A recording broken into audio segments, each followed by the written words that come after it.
My wife Cheney has this beautiful quirk where she will use aphorisms either inappropriately or just mix up the words to where no one knows what she's trying to say. When we decided to start having kids, she said, should we kill the goalie? And, well, I had no idea what she was talking about when she said that.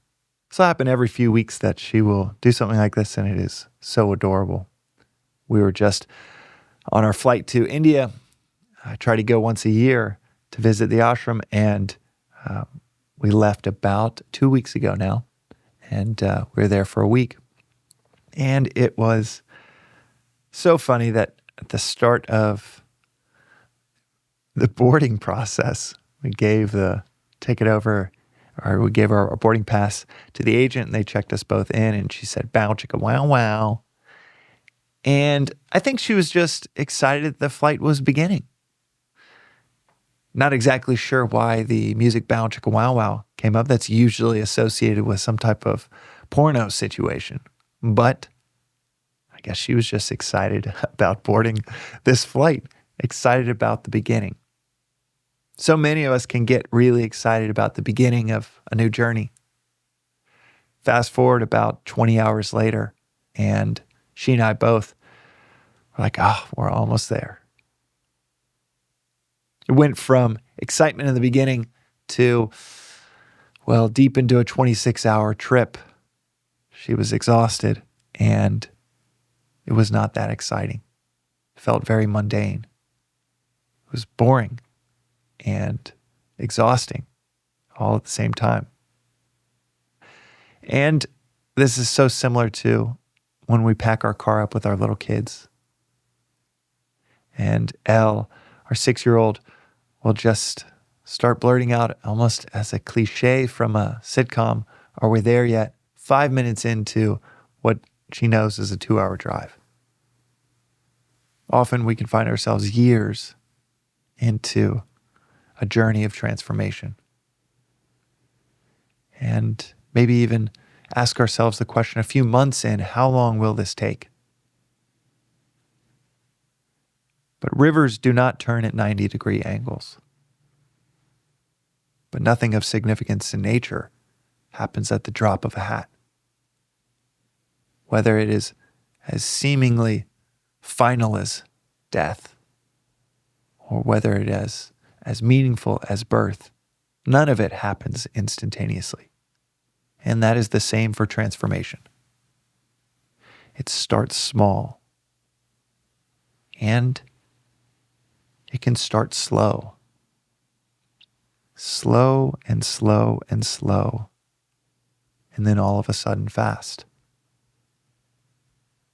But whenever we're in that slow part of that slope, you can feel like I should be further along.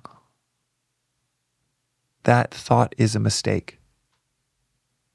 Because what we're trying to do is shift very strong foundational thought flows that requires both an unwiring and a rewiring. It can take a long, long time. The more powerful the river, the longer it will take. The more powerfully we are involved in the world, the longer it can take. Rivers do not turn at 90-degree angles. But it's all the more sweet when you can turn that river. Turn that powerful mind that you might have towards a higher ideal. And how do we do that? It's bit by bit, piece by piece, daily reflection, followed by daily reflection. Yesterday's episode was on reflection. It's a valuable episode to take in on the fact that we need to reflect on anything we want to learn. It could be an instrument. It's not just learning new, shiny things every day. It's reflecting, refining that which we have already learned over and over and over and over and over and over again until it is the natural flow of things. But is it binary, where it's all or nothing? We're told in the Gita that it is not, that each relative step forward, each tiny movement, even if it's not moving the whole river, is the beginning of a new life.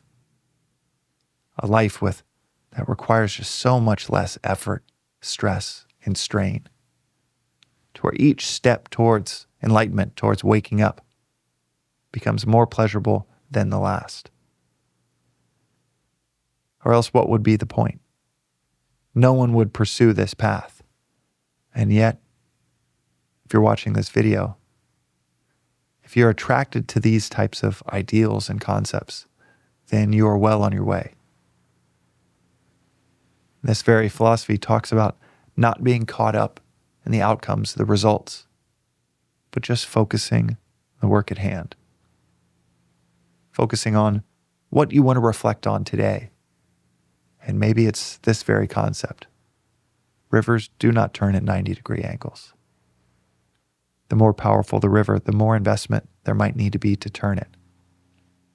But every step along the way, but I can speak from experience with the fact that every step, while it becomes easier and easier, you see this profound philosophy that is also just so practical in our daily lives. Helps so much in the mundane side of things. It helps so much with the meeting you've got in 2 hours.